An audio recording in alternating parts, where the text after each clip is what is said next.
Shalom Ubracha, nous poursuivons aujourd'hui avec la troisième Mishnah du troisième Pérek de Masechet Moed Katan, toujours concernant l'interdiction de faire une melacha pendant Chol HaMoed.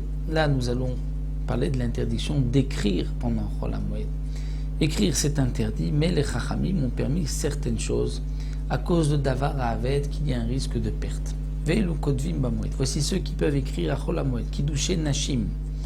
Kiddushay Nashim, c'est-à-dire un shtar, où un homme marque Areat Mekudei Shetli. On peut se marier en donnant de l'argent, en donnant une bague à une femme, en disant Areat Mekudei Shetli, elle va se marier par cette bague. Mais aussi, comme c'est marqué dans la Maseret Kiddushin, en écrivant sur un morceau de papier Areat Mekudei Shetli, et on lui donne, elle est Mekudei Shetli. On a le droit donc de lui donner des Kiddushin pendant Chol HaMoed, de peur que si ce n'est pas lui qui se marie avec elle aujourd'hui, un autre va peut-être la devancer. Donc bien que nous avons vu plus haut, dans le deuxième Pérek, il est interdit de célébrer un mariage. Là, il ne s'agit pas d'un mariage de Nisuim, il s'agit d'un Irousin, c'est-à-dire donner juste la bague. C'est vrai que par cela, elle deviendra sa femme.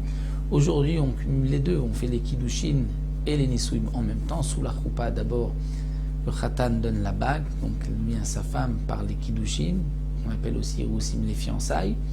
Et juste après, il y a les Sheva Brachot, la Ktuba, qui forment le mariage. Mais à l'époque, ces deux parties étaient en deux temps.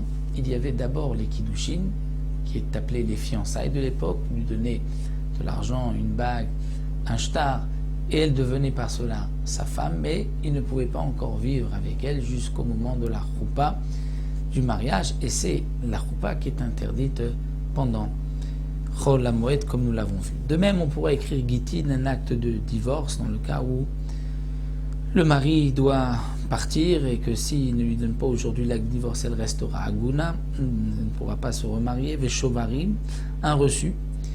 Si quelqu'un doit de l'argent, il dit à son ami, je te rends l'argent que je te dois, que si tu m'écris un reçu. Donc on pourra écrire ce reçu.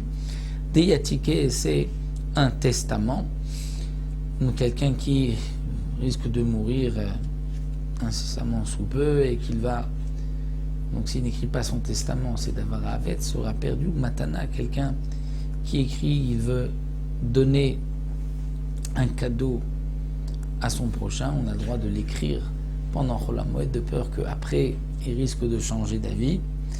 Ou prosbolim, le fameux prosbol, c'est-à-dire écrire le prosbol à l'approche de l'année de la Shemitah, de la fin de l'année de la Shemitah, où toutes les dettes vont s'annuler.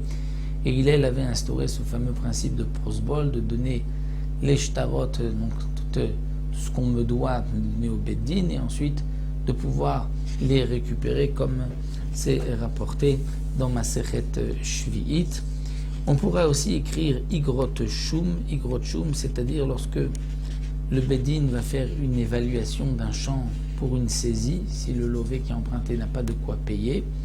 Donc le Beddin va écrire une évaluation du bien, Vigrot Mazon, ou bien le Beddin va vendre un terrain pour donner à manger à une femme, aux enfants, dans le cas où un homme est décédé et il a laissé des biens. Donc le Beddin pourra prendre de ses biens pour nourrir sa femme et ses filles, et on va écrire donc Igrot Mazon, donc un shtar.